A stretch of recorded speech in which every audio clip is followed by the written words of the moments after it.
Peace be to you. Hi everyone and welcome to Curiously Catholic, the Evangelion podcast. In this podcast we're going to be picking the brains of Catholic enthusiasts to try to get to the bottom of how to live truly as a Catholic in contemporary times. My name is Dominic Malgeri and in this podcast we have Jacob Imam. Welcome Jacob. Hey, thanks so much for having me. It's good to be with you. Now thanks for taking the time with us. To dive straight in, I discovered you through Matt Fred's podcast, but then I also discovered that through that you are part of a think tank called New Polity. So just to introduce yourself, can you tell us a bit about yourself and a bit about New Polity? Sure. I am married with a child, a second on the way. We live in Steubenville, Ohio, so right smack dab in the middle of the Rust Belt of the U.S. So that's where all the mills and the mines once were and no longer are. So we're surrounded by a good bit of poverty, a city that needs to be revitalized. And we have this think tank, New Polity, that's dedicated to figuring out what the kingdom of God actually is and how to bring it into this world. So we think that Christ founded a real kingdom, that he's truly a king, that there, as a result of this, that there is a way that we are supposed to live differently, subject to subject, and we're dedicated to figuring out what that is, and then to not just be all talk and no game, but to implement it into our lives. So that's what we're doing here in Steubenville. Cool.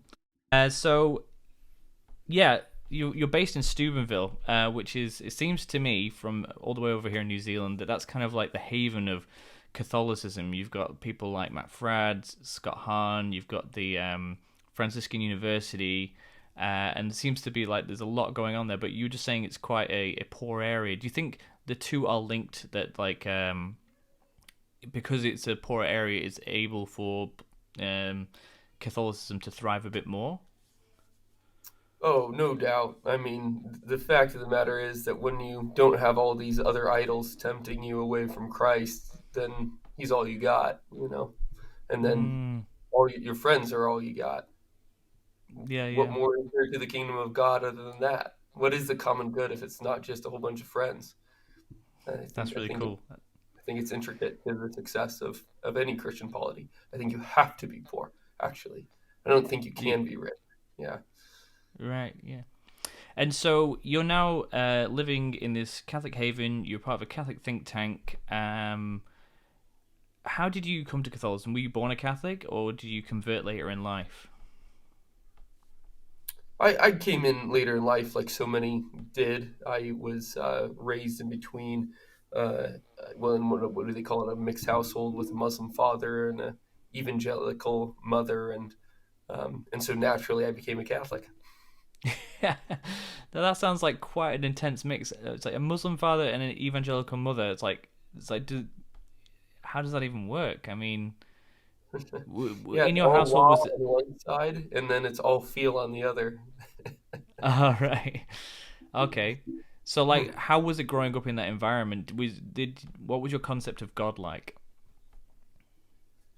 Oh, you know what? I don't know. I suppose that I um, I thought that the classical myths were probably most likely for a while. Um, they were arbitrary, they were tyrannical, they were self-interested. Um, I thought that obviously there's multiple, that sort of thing. Um, obviously a good Catholic will say, well, of course there's multiple. I mean, that's what all the angels and demons are, or other spiritual beings Mm, that have serious power. Um, so maybe I was on the right track with that in a certain regard, but to not realize that there was one that truly was transcendent and all good was uh, what I lacked. mm, So, anyways, but it was primarily through a deep conviction of my sin that led me to Catholicism. I right. realized that there was something atrocious that I have done, that I am doing, that I'm living in, that the structures, I really thought that like the structures of our entire society were built up by sin, and I wanted to get out. And so I turned to my father's faith first. And though there are laws and regulations and a way of living in accordance with the divine. There is not within Islam a profound concept of forgiveness. There's just a command to do better, try harder, but no usherance into the divine life that really brings you away from sin in its totality.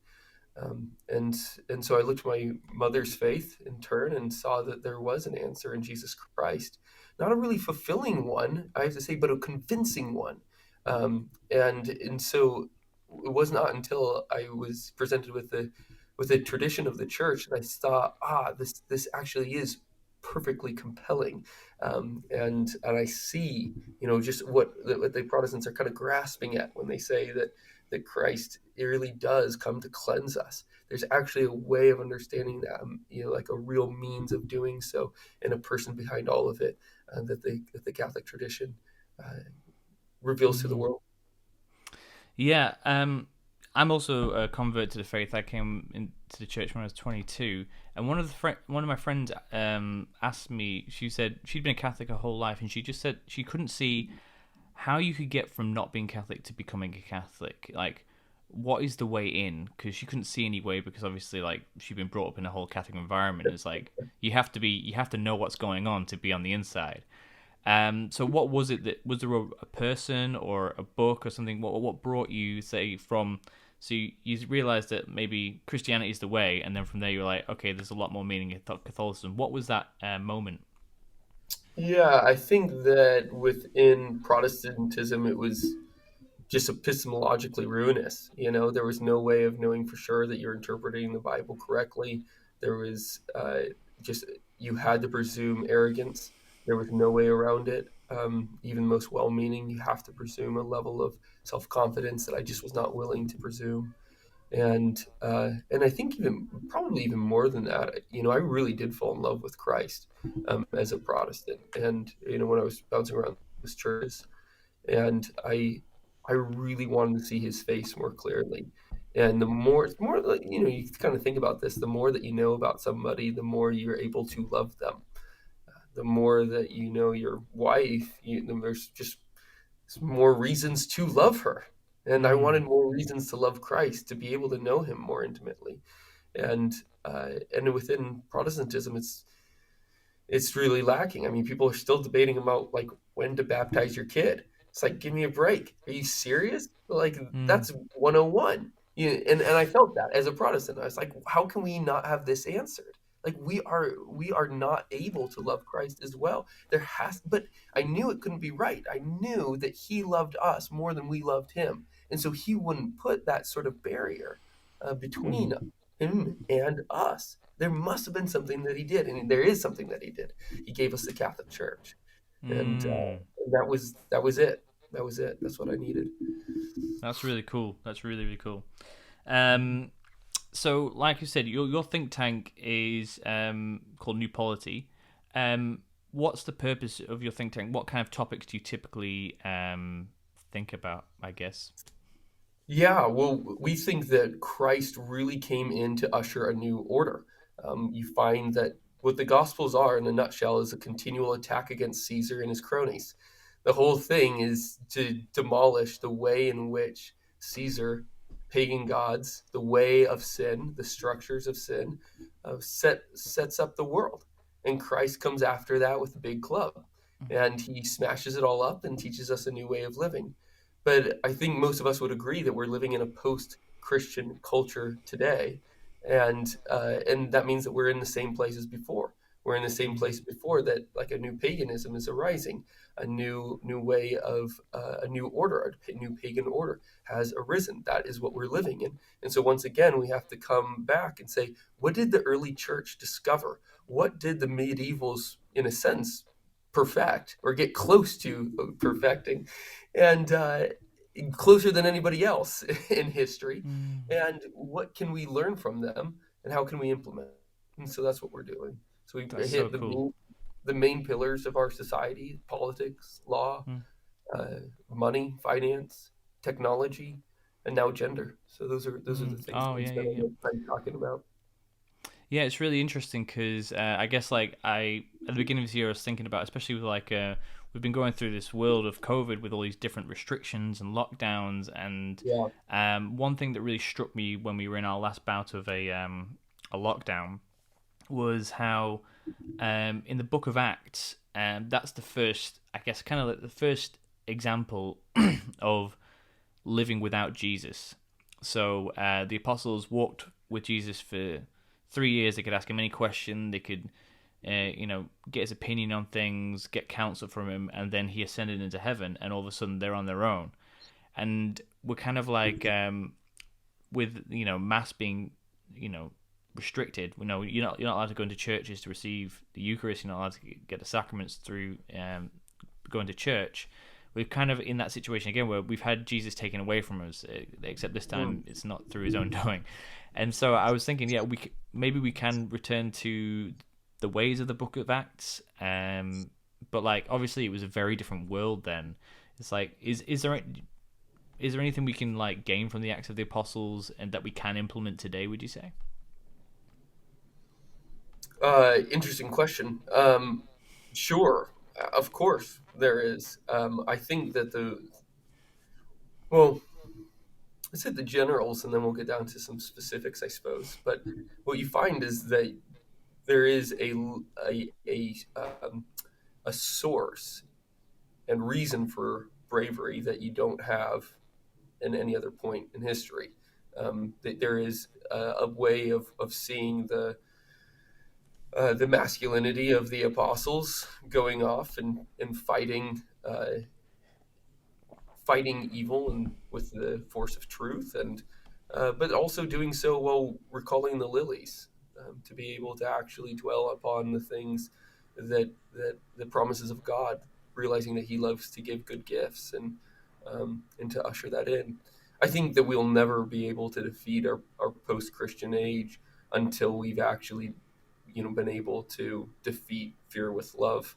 There's just no way that we're ever going to be able to be truly Christian unless we actually put away with anxiety. That's why Christ tells us, you know, 365 times, do not fear, all throughout the gospel, or God as a whole. So, I mean, I guess I would start with that. But you find parts of Acts that are just riveting. With the kings of this earth who are trying to suppress the expansion of the gospel. People think that Herod is a god at one point, and then he's eaten up by worms and whatever. I mean, these are answers to prayer that begin to happen, and meanwhile you have the true rulers of the world, the apostles themselves, who do end up governing the entire world, as those who are always willing to die. They provide the first vision of martyrdom. And I just don't think you can also be a Christian if you're not willing to be a martyr. I just don't. We are all called to martyrdom in some regard. Some of us actually get the glory of being a red martyr and dying. But if you're not dying to self every day, then forget it. Choose a different religion. This one's not for you. Yeah. But yeah, definitely, I agree with you. But I guess you point on like the anxiety and fear, and as I was reflecting on what we're going to talk about this episode, I was like, I think that's one of the things that struck me is like how we're in a bit of we've got a bit of an issue. A big issue is that we are born into this culture in this society. We go to school, we go to work, we go all through the education system, and then we go through the work system. So we've got primary, secondary, tertiary institutions, and then maybe even further education. And we've got all these attacks from us. Then we've got like things, TV, maybe podcasts you listen to, just the politics of the world.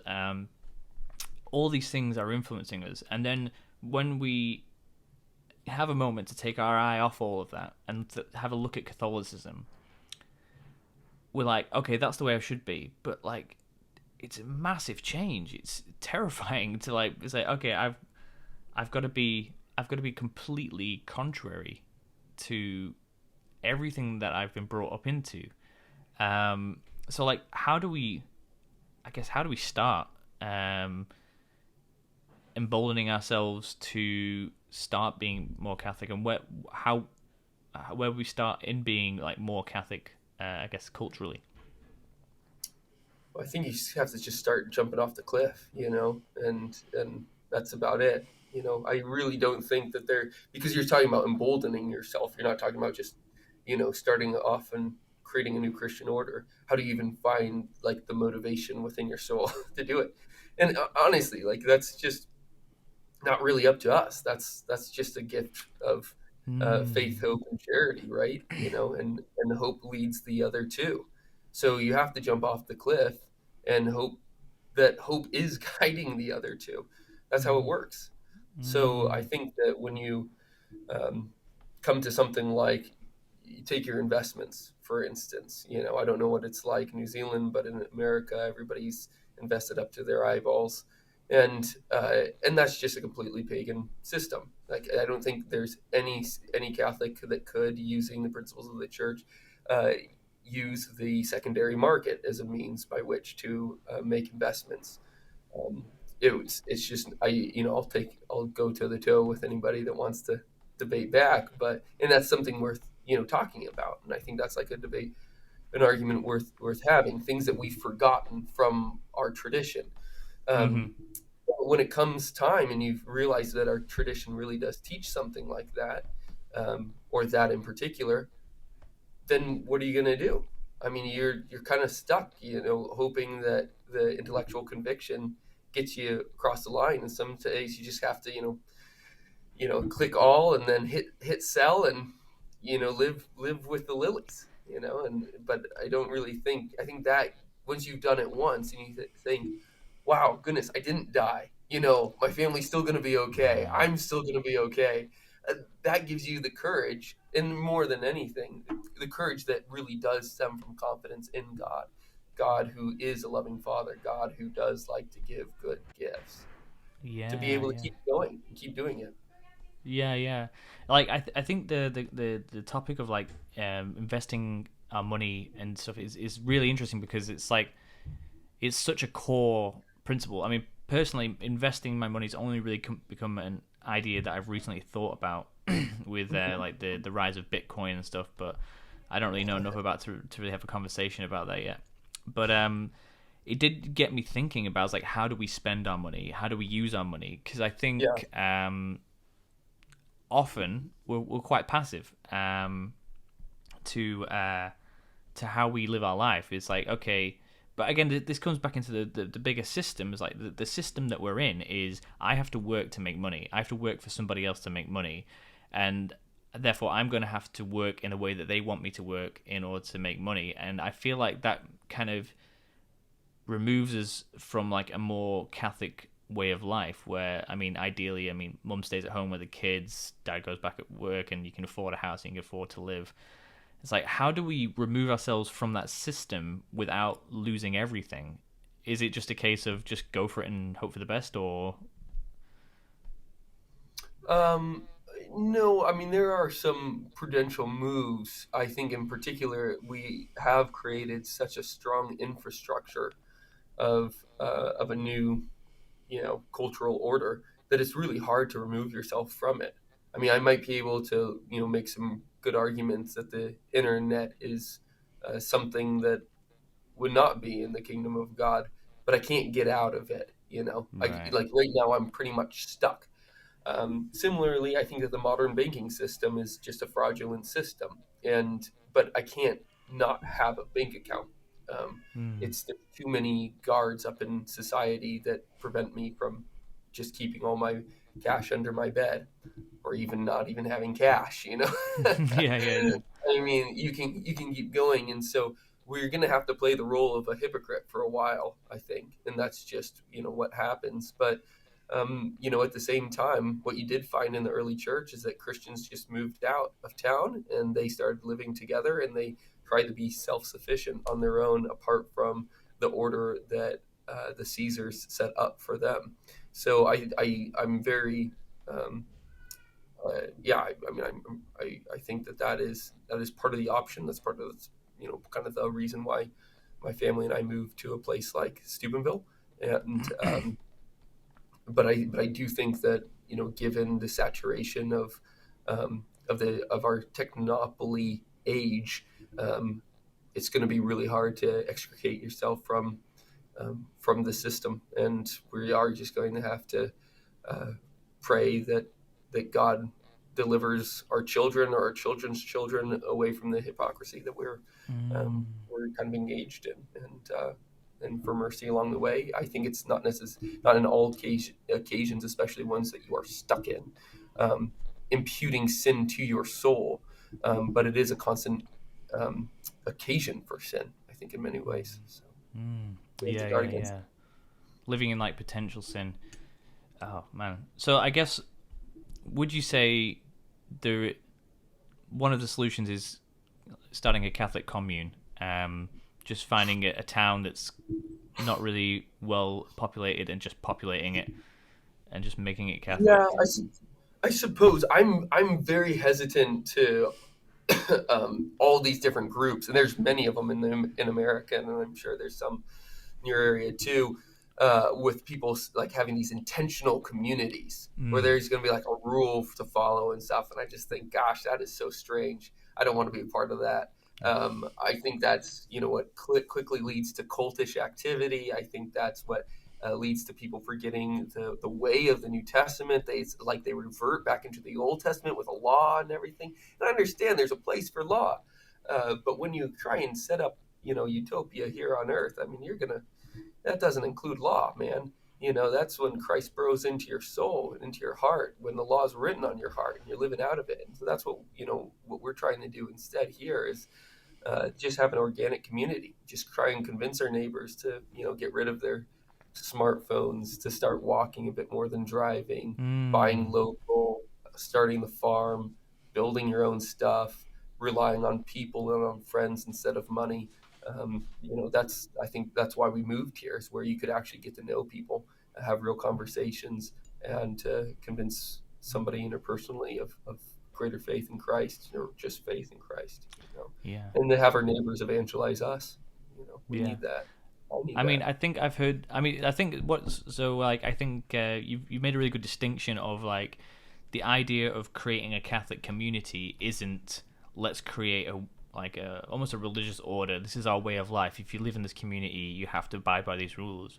It's literally just moving house and being Catholic there and trying to get as many other Catholics there to just living there, doing their jobs, going about their business every day. So it's not about okay, we have to have an intentional community. It's about living authentic Catholicism in a place where in a place that isn't too like infected with this contemporary society. Is that more what you were trying to say? Oh, sure. Yeah. I mean, we have huge limitations when living in cities, just because the cost of living is so bloody high. It Mm. makes it impossible to be able to do anything other than spend your time making money and then spending money to make money. And that's just not a way in which Christ himself even lived. I mean, he's never found with a coin on him. Rather, it was the betrayer Judas who did. And so if we're stuck in the grind, and many people are, and I pity them. I really do. I mean, and some of them are really stuck. They're genuinely stuck. There's not a way out if you're going to continue to live there. And I just think that that's the point where we have to say, well, can I just live in a place where I don't have to be caught in this rat race? And Yeah, and yeah, once you're out, then you actually have a bit more freedom to yeah, be able to do what you ought, which is what you're supposed to do with freedom. yeah, To take it's a necessary condition to seek the good, as the tradition teaches us, and that's why it's so important. Um, and so if we can get to that point where we're freely making these decisions again for the good, then I think we're on track of starting something to praise God with. yeah. Talking about cost of living and house prices, you've definitely hit a few nerves of people living in Auckland because I think Mhm. Auckland's like in the top 5 most expensive places to live in the world, and we're Oh in man, jeez, yeah, yeah, that's rough. it's pretty horrendous. But yeah, so like again, that's a whole other conversation. But like Yeah, so hypothetically, say we do have the opportunity. We found a town where there's like no Starbucks, no McDonald's, no massive corporations, and we managed to move there. We still have to have that authentic Catholicism before we get there. So I guess for the people that are maybe stuck in the big cities running the rat race, how do we? Is there any tips you can give us on how to form like a Catholic culture within ourselves, within our homes, within whatever remnants of community we can muster? Is there anything that we should be focusing on or getting rid of our lives? Do you think? Yeah, well, I mean, it's tough because I'll give a straight answer, but again, I just want to reiterate that some people just are stuck in the ways of the city, and they don't have a choice out of it, or with their jobs, maybe somebody like has to have a smartphone for their job, and they're just stuck. But I think that's a place to start is I think you need to start to all the places where you're relying on somebody else that you do not know for your livelihood or your entertainment or for your success in some way. You got to start to get rid of that and start replacing it with people that you do know. So a Mm, big thing that we talk about is you got to get rid of your 401ks. Well, I don't know what it is down there, but your retirement funds. And I think in Australia, you're not even allowed to do that. I'm not sure what it's like, you mm, know, for you Kiwis, but it might be the same. And for that case, it's just really too bad because what God set up this, the world so that we would be taken care of as babies, that we would take care of others as adults, and then when we became old, we would be taken care of again. And that helps prepare us to die well. We need the humility to be taken care of by those that we once took care. mm, Rape, change the diapers. That's kind of our last push into holiness. Is that marvelous humility at the end of everyone's life. But as long as you can work, you have to work because you got to be working for the common good. There's mm, nothing else other than that we're called to. So, anyways, to hit back on that point, what about your entertainment? Are you entertained by Netflix or by like mm, guitar that you play? Well, switch, cancel the Netflix. You don't need it. What about like hyped up amount of data on your phone or like all the games on your phone? Get rid of that phone. Spend time with your family instead. It's mm, amazing how addictive those freaking things are. Even if you are good at putting it away, you don't want to be part of the larger group, the larger community, the larger culture that is actually allowing for things like phones to become necessary for other people. If you're able to get rid of your smartphone, you should, so that other people might have that chance of escaping in the future. I think, for uh, geez, I think going to your local farmer and actually becoming friends with him is a huge thing. If you're stuck in a city, you probably don't know a farmer though, so you don't really have that chance. But as many people as make things around town for us, we try and purchase it from them instead of from our chain grocery stores and stuff like I that. see. And you do this for multiple reasons. A big one being that locality is attached etymologically with loyalty for a reason. And it's like you actually can love the people that you know personally, but you just can't do that. You really cannot love those that you do not know personally. Um, you might have goodwill for some ethereal notion of the you know person trying to for the guy that's producing your coffee or something like that. I don't know, but there's no way that it's not the same as saying like, nope, Dave roasts coffee. I'm gonna buy from Dave. It will give Dave stability. At the end of the day, what do I really want with life? I want a great family. I want good friends, and I got to make sure that they stay in town. So I'm gonna buy my stuff from Mm, them. Yeah, I that, think those are just that's part of the cool. start. So like that's cool. A few issues that I guess not that I have with it, but like that practicalities that have come Yeah. to my mind was you were saying that it's like I think everything you're saying is brilliant. We should definitely do it. But first off, how would I get people to watch my podcast if they don't have a smartphone?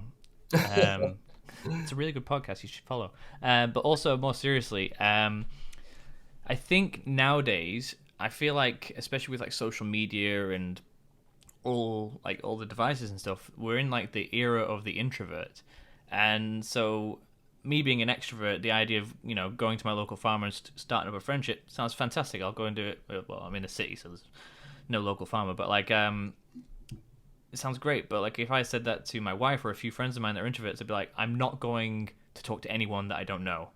It needs to be a long process. So like I can see a lot of anxiety in that. And do you think that's something that if we got rid of all the tech would slowly disseminate? And then finally, the idea, I love the idea of buying locally.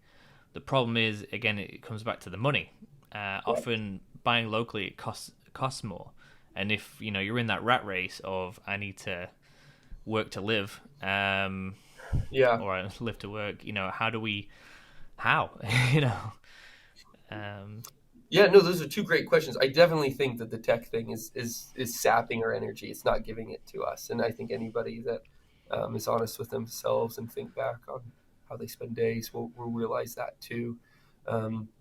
Being with people, even if you are an introvert, more introvertedly inclined, it is, you can't really be straight with yourself and say that you don't like people. You live to be with people still. Now, developing friendships, takes some work, and I'm not going to make it, why would I ever make an appeal saying that's not true? I think it is hard. And especially when it's unnatural, it becomes harder. I think that it's inorganic, like you're intentionally going to meet a farmer, go out of the way and say, I'm going to start to ask this guy questions, figure out who he is. That's, could even be weird, and I think that's a great thing about being in a city where people have relocated in order to be able to never have to relocate again, because everybody's trying to find a friend, people to rely on and people to rely on them. So I don't want to make that sound easy or, so I won't defend it. But yeah, I think in terms of the higher cost of, I think this is the way to think about it is primarily like, okay, you got option for milk. You can buy a liter of milk for $3 or for $5. $3 comes from the big corporate farm that's 70 miles outside of town, or 200 miles outside of town, or 400 miles outside of town, not even close to you. Or it's just your buddy who's right next door and has a cow that milks, and you pay a bit more for that. At that point, what you're doing is you're paying for your friend to stay. You're paying that they're able to pay their bills, and so instead of having like a consumer surplus, mentality, we need to have kind of a friendship surplus mentality. It's like, no, I'm going to spend more. Why? Because I want Dave to stay in the town, or I want whoever to stay in the town. I think that's just our mentality that has to be. Saint John Paul II said that the economy should be modeled on the family, and that means that you're sacrificing. Sure, there's a division of labor. Sure, that there's different jobs and roles that people have to play, and but at the end of the day, it's a community bound in love, and that's in money. If we're not using our money to get to heaven and to get other people to heaven, and using that having that primary disposition, then we're using money wrong. Man, yeah. It's like I guess I've always known that Catholicism's a big ask, but like as we're talking about it now, it's like, man, this is a big ask.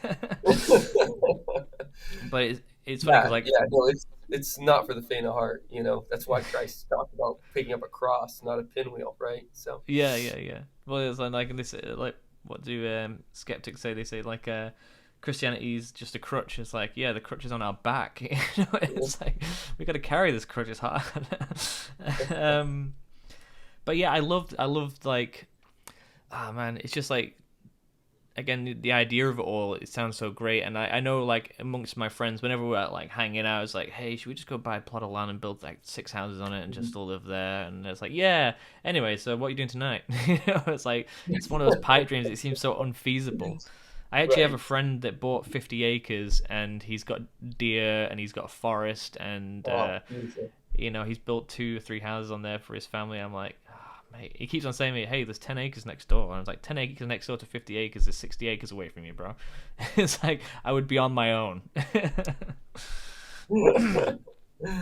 a um, short one.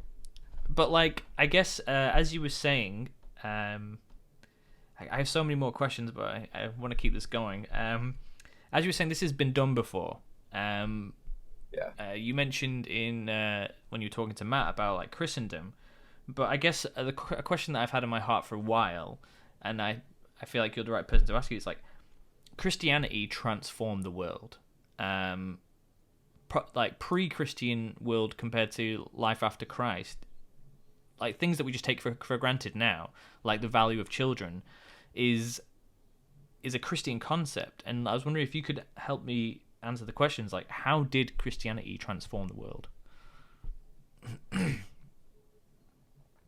No, you can't. Too many ways. Too many ways. I think the biggest thing is that Christianity was the only religion in human history that ever said we're going to pick up the lowly.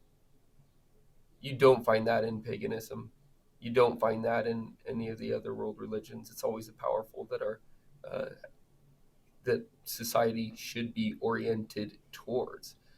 You find all of these various letters and declarations going back from the provinces to Caesar saying we are going to divinize you more. It's like, whoa, that is completely the backwards mentality. Now we have this sort of servant leadership mentality all throughout our culture, and that only came from Christianity. It did not come from anybody else. The idea of looking around, I mean, just the fact that you could look around at every ancient society and find human sacrifice and child sacrifice, and then that all being destroyed and demolished by Christianity, speaks to that very fact. The fact that Aristotle and his ethics uh, did not only not include humility in his list of virtues, but considered it a vice, suggests a considerable amount that we are supposed to do as Christ did and not treat with equality of God something to be grasped at. And that changes everything. I think that really changes everything. The fact that the king in medieval society is not supposed to be working for himself, but working for others on a very practical basis is again speaks volumes. It wasn't like he was asking for taxes every year. That actually didn't happen. He had his own productive property that he himself was working. I mean, that's extraordinary. It's not the fat cat sitting on the throne having everybody else do his bidding. He was not allowed. He was not permitted to just call for taxes whenever he wanted. Those had to be justified. Similarly, he couldn't just coin new coins whenever he wanted, or to devalue them, which is happening all the time all over the world today, which is just a way of having the big cats spend extra money. He didn't even have a standing army. I mean, that's huge. Can you imagine that? You feel like you're completely unprotected without a standing army. We even have tiny standing armies called police forces today, and we think that society could never operate without them. Well, right now, I don't think society could operate without them.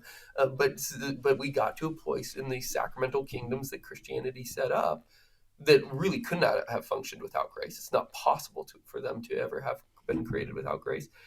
Where we got to that point.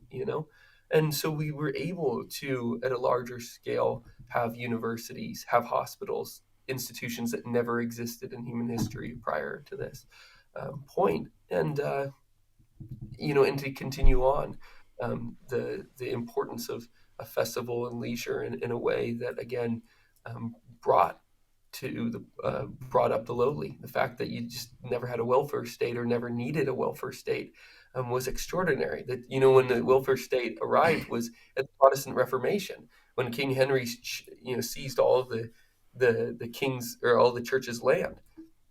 And all of a sudden, the church had all this extra land that they were just handing out to the peasantry each year, and that they were able to then work, dignify their own labor, and then provide, for themselves. And then, of course, there were some beggars and alms were given, but you never really had homeless. That just didn't exist.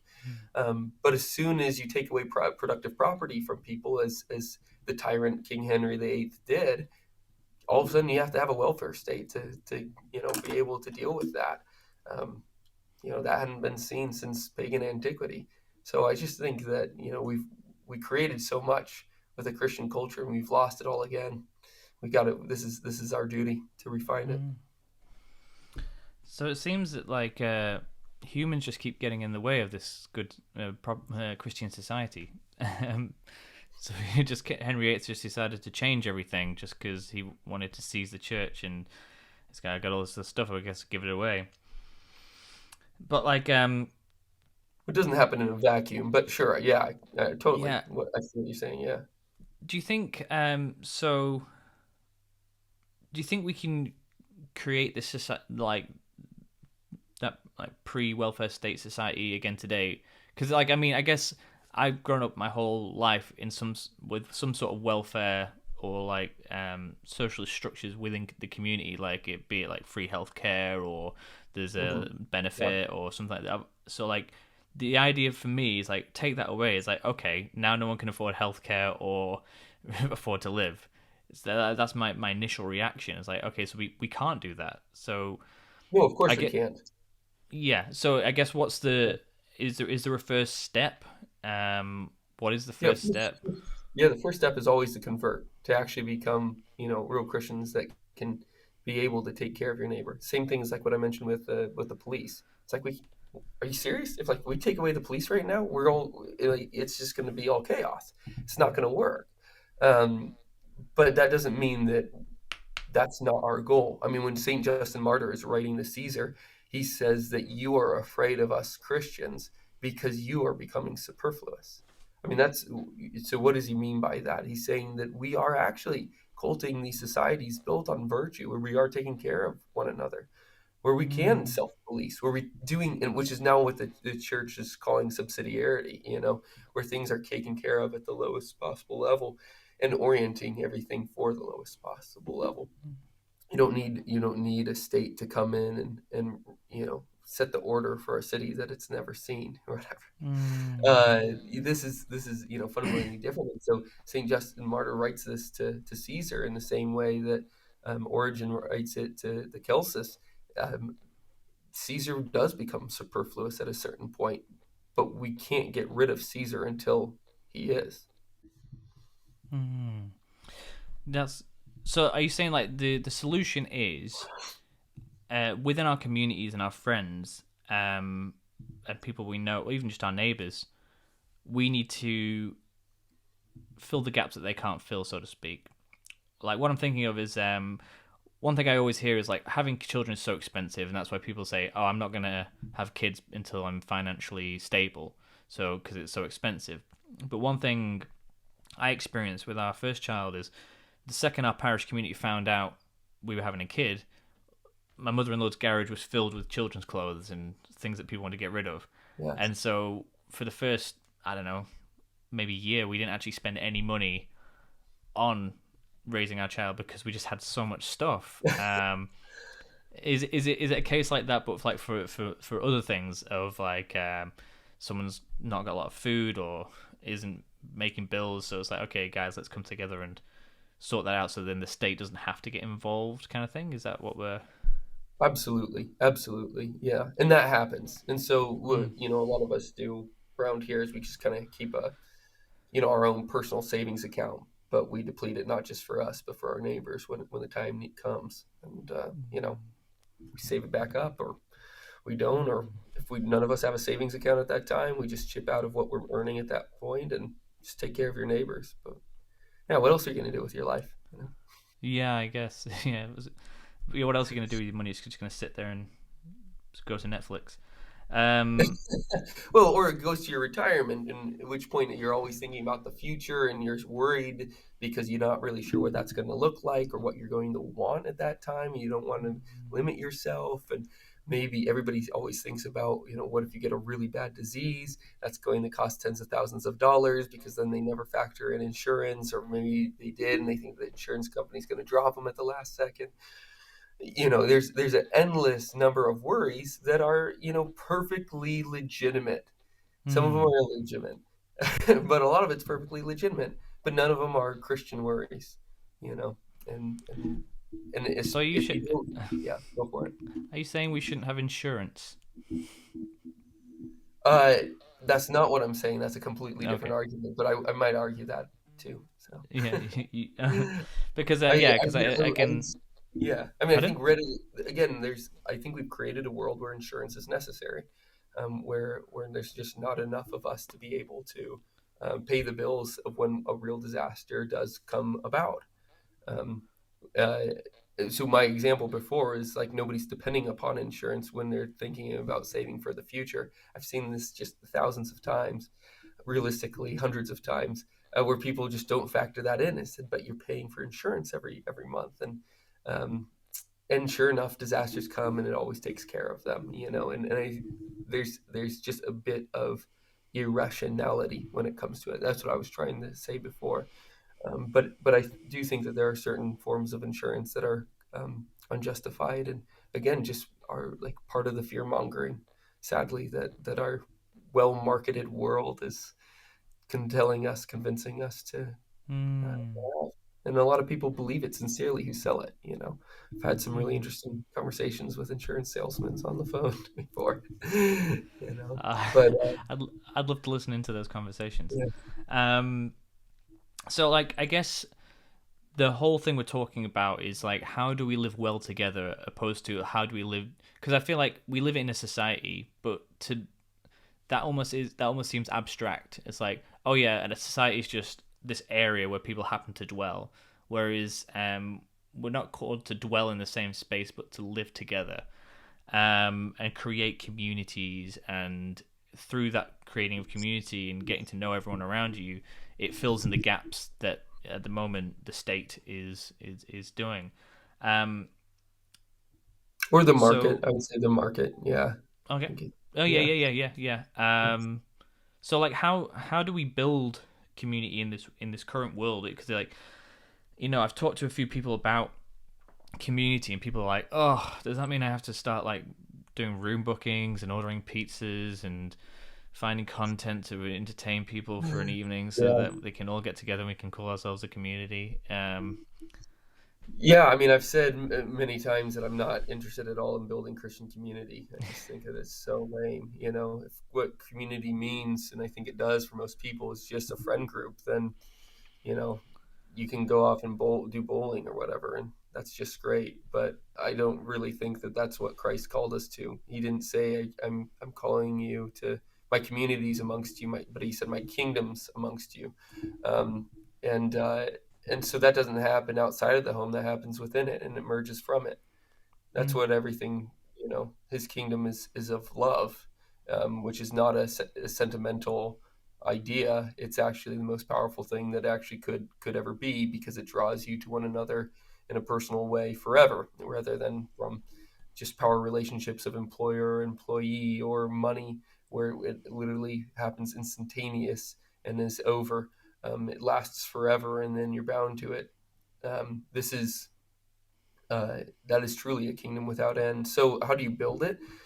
Man, I really don't know. It happens naturally. It happens through prayer. It happens through seeing a problem, just taking it on yourself and fixing it. I think the liturgical calendar helps us a lot, within the church.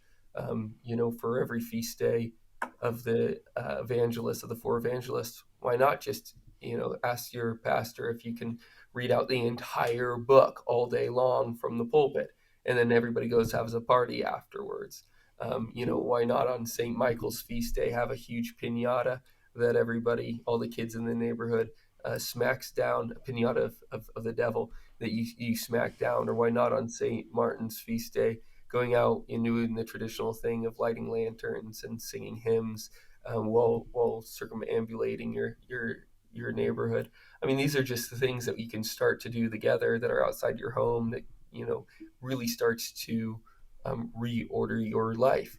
mm, Um, I say that in England it was great. We had the bishops were pretty clear that we had to eat fish on Friday, and so we just all would. You know, those are things that do just bind you together. It sets a new habit, sets a new order, makes you feel weird, makes you feel good. You Mm. know, those are, you know, I don't think we're really going to be Catholics again until we realize that we're just really different. And some of those, following the liturgical calendar enables us to do so really well. Mm. Don't take down your Christmas tree on the 26th of December. You know, celebrate all 12 days. You know, remember Christmas tide. These are the things that we really got to do, and I think that has to be one of the first starting places. I think raising your kid to know that he, she, they will take care of you. Um, uh, in their in your old age. That's why you have children, is that they need to be able to, uh, you know, to lead into the common good. I mean, the Pietà is, you know, is the symbol of the Good Mother, right? With the dead Christ on the knees of the Virgin Mary. Why do you have kids? You have kids so that they might self-sacrifice themselves for the kingdom. That is the end of every good parent. You know, the Mm. goal, the joy of every parent. And part of that is actually preparing them to take care of you, because guess what? You're part of the common good as well. And get rid of your savings that you were otherwise going to, you know, use to play golf every day when you turn 72 or whatever. I mean, that's just not the life of a Christian. Um, we're called to something much more. You might say there's nothing wrong with playing golf, and there's hard to say that there's really so much wrong with most things in life, you know, that distract us from Christ. But we are called to so much more. Mm. I suppose it's a case of looking, not just looking at what is good, but looking at what is great. So golf's good, yeah, sure, but what is great? What is great Mhm. is being Christian in your community and bringing other people to Christ through that. Um, Yeah, that's true. But every act, I mean, the church teaches us this, that every act is morally loaded. There is no morally neutral act. You know, you could say, well, what about just like walking the field? You know, what's wrong with that? You say, yeah, but you could be walking on the field to murder somebody at the other side of it. Or you could be walking in the field praying your rosary. You know, the church doesn't actually let us squirm out of that one. That one's tough, you know, and I mm, don't like thinking about that all the time, you know. yeah. Um, but those are some of the questions, you know, and it doesn't drive scrupul. I hope it doesn't drive scrupulosity when people hear it, but we do need to cultivate a greater self awareness to see where we're still pagans, and to see what parts of our souls Christ still is trying to convert, you know. And I feel super blessed to live in a place like Steubenville where questions like that are made more easy. But it's, man, it sure is, you know, still such a work Mm, in progress. And I feel like I have all the help, you know, I could ever wish for living in a place like this. yeah, yeah. So And I think it's cool, like you were saying, like having those little festivals where you, like St. Michael's Day, you beat a pinata that's beating the devil and yeah. lighting lanterns and singing hymns. And I think it made me think of like those are little things you can do that like anyone would find enjoyment out of. You don't have to be Christian. If people like I remember before I was Christian, I my friends would invite me to their church, and I like going because I enjoy singing and having a cup of tea and some biscuits. So it was a good it was a Protestant church that was majority singing as well, and so I enjoyed going because I enjoy singing. Um, and I thought about how even McDonald's was affected by this because they brought up the fillet of fish because there was a Catholic like town and they weren't going to McDonald's on Fridays because it was to eat fish. So then, long story short, they brought the fillet of fish in, and it's like I think imagine I'm just thinking like on my street, and I think from what you're saying, I'm feeling like we need to start focusing less out there. Like, okay, the Catholics are over there and over there and over there. It's like actually I'm right here, and there might not be Catholics around me, but there's people around me, Hmm. and so I need to focus on my neighborhood rather than on like my friendship group or my you know town or city. I need to be like, okay, here I am, and I'm only really going to my circle of influence is my neighbors, and it's like how can we do things that are Catholic. Because I was just imagining, like, imagine going around my cul-de-sac with my kids singing with lanterns on St. Martin's Day. Everyone's gonna say, "Hey, that's cute. What are you guys doing?" It's like, "Oh, this is the thing we do." And it's like, okay, I'll go in Christmas caroling or something. It's like, that's cute. Okay, let's all get involved.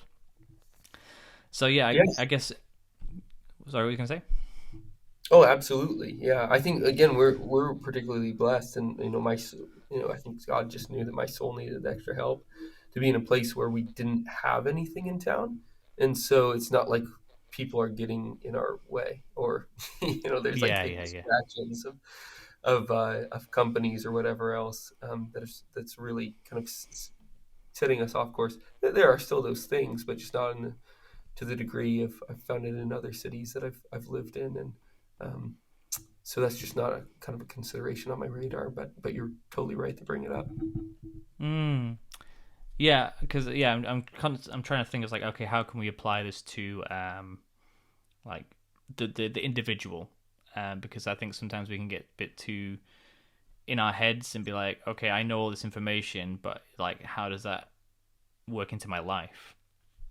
Um, yeah. So I've got I've got so many more questions that I want to ask, but we actually have people that have given me questions to ask you. When they heard that we were talking to Jacob Imam, everyone went crazy and they wanted to talk to you. So we've got a few questions that I'd like to bring up. First off, a friend of mine, Peter, was talking, heard about your talking about investments, and apparently you are very good at investments, or were very good at investments, and you once passed up an opportunity to earn a lot of money through investments because it wasn't morally right. Hmm. And the question they're having is like, well, wouldn't it be better for you to have that money than for someone else to have that money? Because someone else is going to do that. Someone else is going to take that money. It's like, couldn't I just take that money and just give it to church? All of a sudden, the church has all this money, and it's a good thing. Yeah, and one parishioner who's just not as good. I mean, I really think that's part of the structure of the answer. Look, St. Paul says that we should not do ill that good might come from it. You know, that's what we call consequentialism. We can't do things just based upon their consequences, because we're really not in control of those.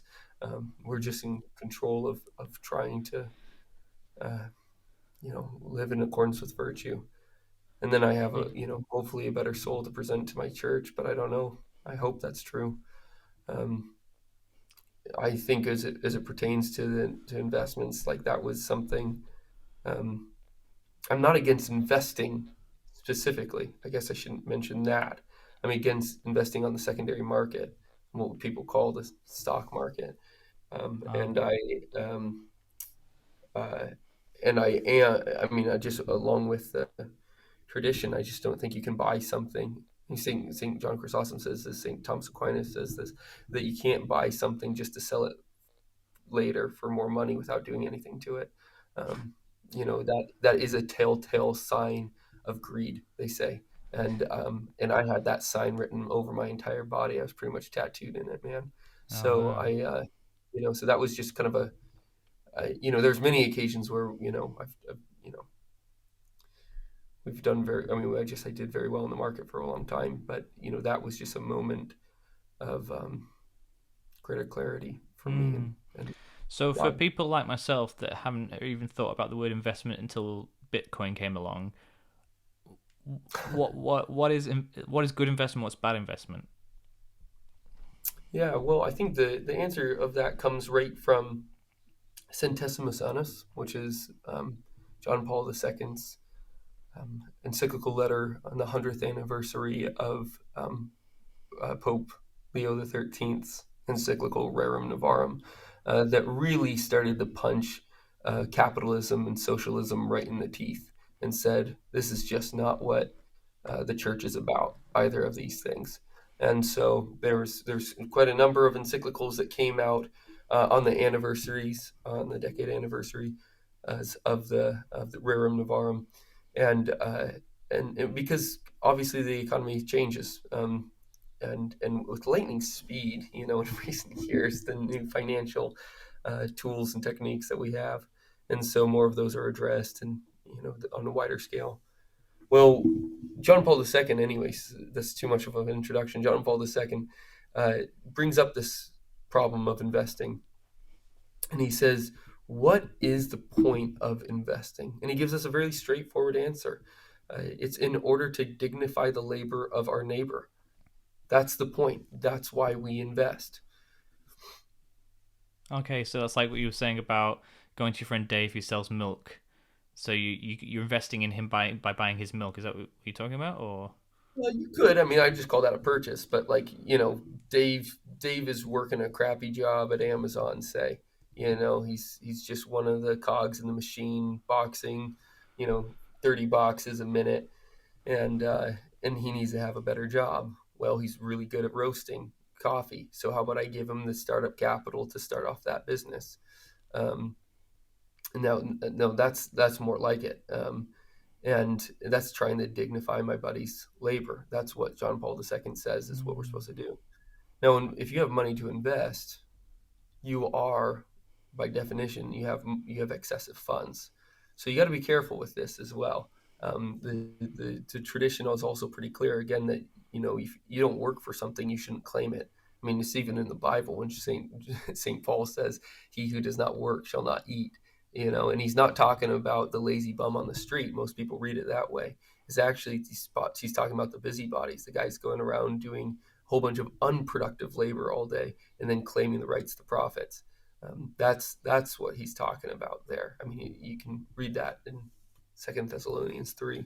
mm, Um, and so the one thing that we got to be careful about is also helping our friends doing good productive labor for our investments. That's captured in this as well. Saint Thomas Aquinas talks about the relationship between the investor and the merchant, as forming a societas, which in medieval Latin was referred to a joint action, so something that you do together, um, and was also used more euphemistically to refer to the conjugal act. So it's not like you're forming a company which is a legal entity on its own.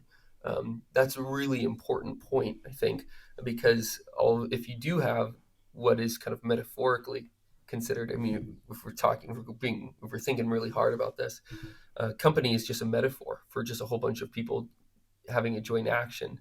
But to give that itself a legal entity, I understand perfectly well why people did it, but that is actually living into the metaphor as if that was real and not abstract. What's actually going on is a whole bunch of people working together. So so um, so within investments, that's what you find in the tradition is that you were supposed to be dignifying your friend's labor with excessive funds that you have, and sometimes John Paul II actually specifies this too, even out of funds that are necessary for your living. Like we should make sacrifices to dignify our neighbor's labor. And so that's obviously a completely radically different vision of investing to today, or stocking your way money in Bitcoin and getting a ginormous return to be able to spend money that doesn't actually represent anything that we did to increase value in society. These are things that I think that I obviously was far on the other side of this argument when I converted, and so I definitely know the objections even more existentially that people might be having, rather than even just intellectually. mm, So I don't want to pass over any of these things. Conversion is hard. Conversion is real, but uh, mm, but but this is one of those things that the church is, um, I think, has been very very explicit on. So. mm. Um, we've hit the hour mark. Are you happy to stay on for a bit longer? You got somewhere to be, or are you a bit knackered or anything? Yeah, I'll have a hard stop in about 15 minutes, but I'm happy to keep talking Okay, till then. cool. Thank you very much. Okay, well, we've got a few questions here from a friend of mine who follows New Polity quite a lot. Big fan of it, Reuven. And he says, what is the current economic or social system we are under? What are its main characteristics and problems? Yeah, great question. That's a really great question. What is the current economic system that we are under? What are its questions and its problems? Well, we're not completely capitalist. Is the truth of the matter. Um, but we're not socialists either.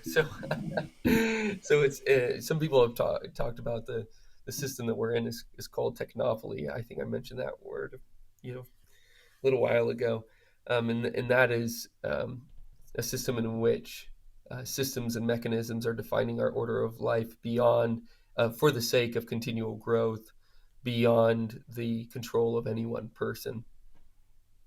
So I think that's probably a fair enough description of where we're at. But though I might have to sit back and think about that a little bit more and give a better title to it. And we'll talk about it, over at New Polity. So Reuben, thanks for the question.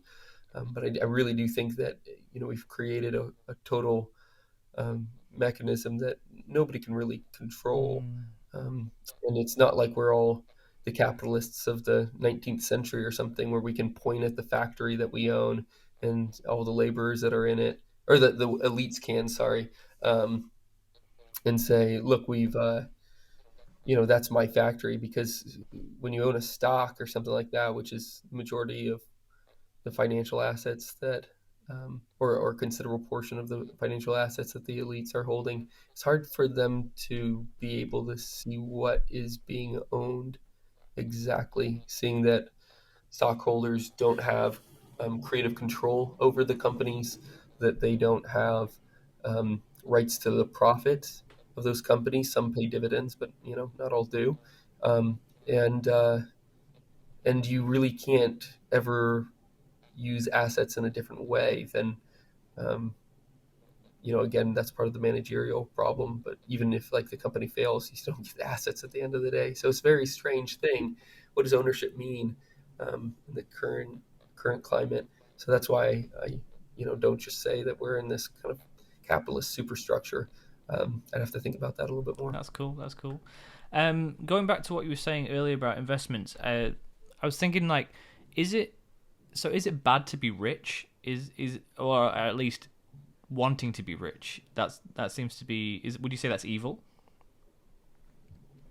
Well, I would like to make a distinction between someone who's wealthy and someone who's rich, and maybe this is just pure semantics, but maybe it'll be helpful.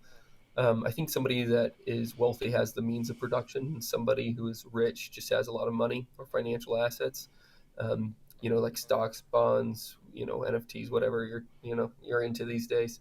And for those people to want to be rich and they just have a whole bunch of mammon stored up in that way, yeah, I think that's, I just don't think that's a goal. I think the definition of a billionaire is somebody who's really bad at spending money, and that's just not a cool person to be.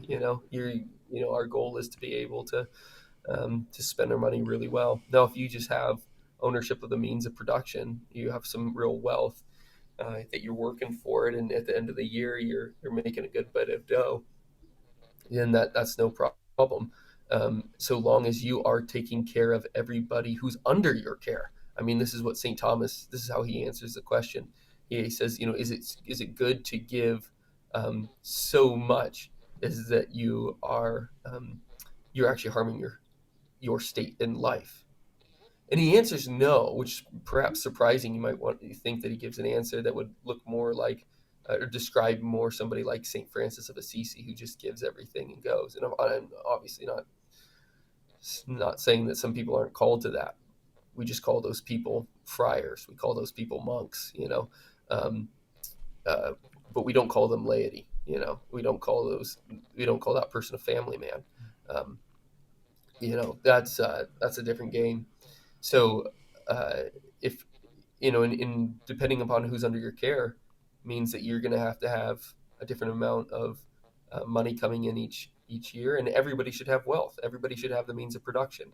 That's just when God created the world, He didn't give it to some of us; He gave it to all of us. And not all of us in our current climate are have the habits of being good owners, but we all need to be raised up into being good owners, and then be able to acquire productive property. And so there's nothing wrong with that. We should be, in a sense, wealthy.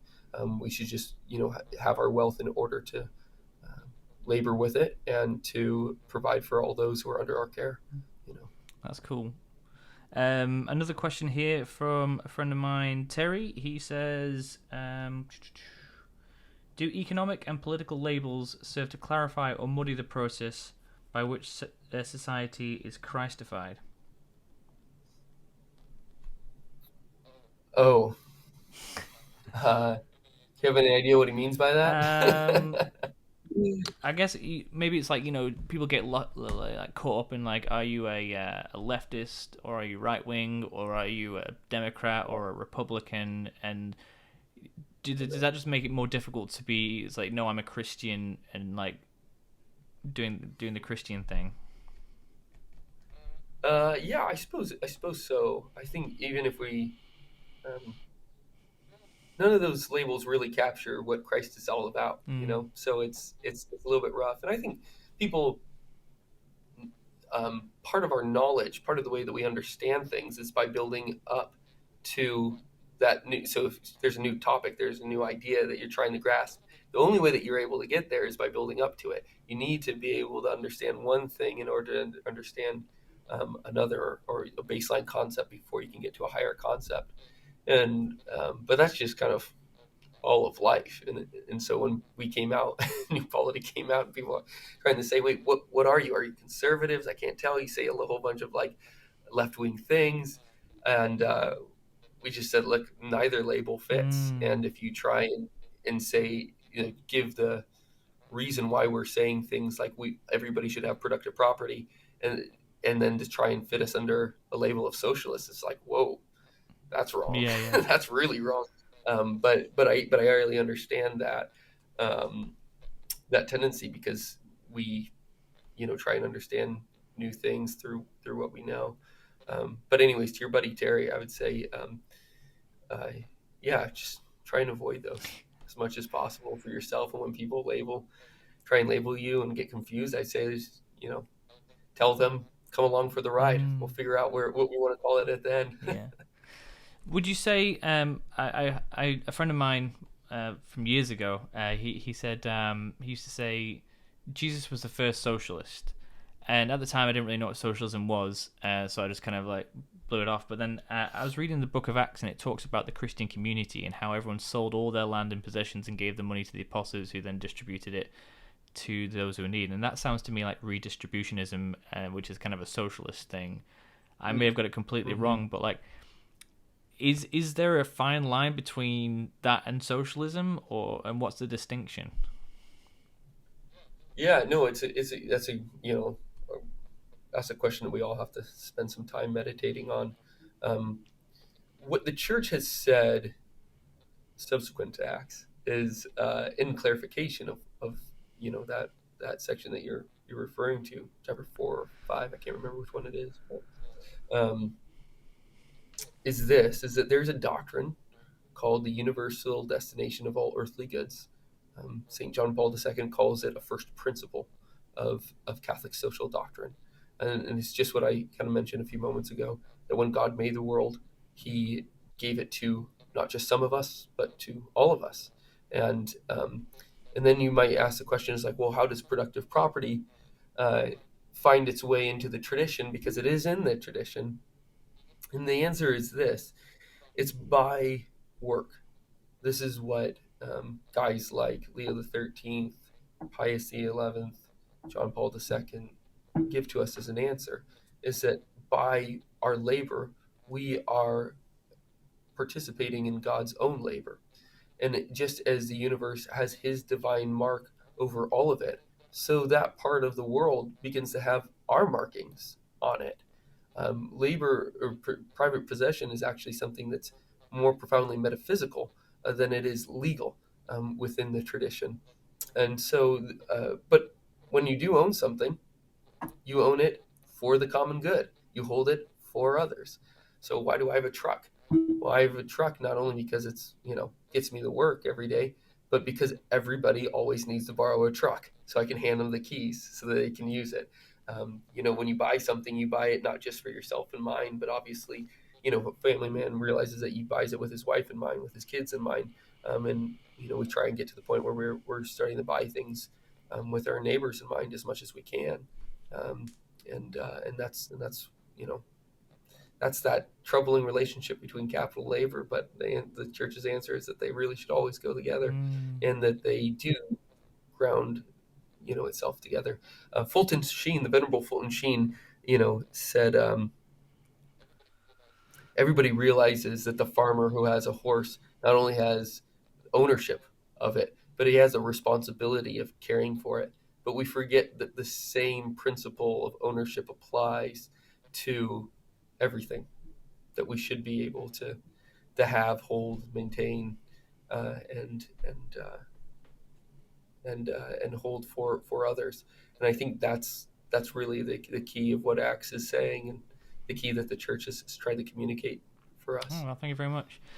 Again, I have so many more questions. I'd love to talk to you for hours longer, but it's probably getting late over there in the States, and I've got a family to attend to downstairs. And after everything we've been talking about today, I should probably go attend to that. So I just want to thank you for spending time with us. Is there any last thing you want to say to anyone who's listening about New Polity, or how do we live as Catholics in the world? Oh, no, I do know that so many of these things are troubling, and we've all gone through conversions for them, to be able to understand them, trying to work it out. This is a tough thing to be. I find that the intellectual life is necessary. It provides us a roadmap, almost, so that we know which way to go. We have to take a left down Main Street, then take a right down Dock, something like that. That's what the intellectual life does. So once you've kind of figured out the route, it's really easy to talk about the route. Or maybe in some cases it makes it just a little bit easier to talk about the route, but it's really hard to live, and we're struggling to do that over here in Steubenville. And by God's grace and by the sole help of the sacraments, we're trying to do it. And I would say that the process of conversions does, in a sense, start with figuring out what actually the tradition has taught me. Going back to that catechism again. But before you reacting to this, even positively or negatively, because we've seen examples of this on both a lot at New Polity, is that grounded in prayer. Beg God to be able to see His face more clearly. Beg Our Lady to lift you up, to be able to understand it. Because even if you are mad at our current culture and the post-Christian society, if you're doing that outside of prayer, then what's the point? So I would just say, if you're kind of pissed off at the way this conversation went, spend some time praying. And if you like how it went, spend some time praying. It's Him that we're after at the end. So. Very good. Well, thank you very much for your time, Jacob. And thank you all for listening. And again, if you want to get more involved in what we're doing at Evangelion, check us out at evangelion.co.nz. Like, share, and subscribe to this podcast, and help us get this message out there so we can get more people like Jacob on the podcast and out there to everyone in New Zealand, so that we can proclaim the gospel to all that we know.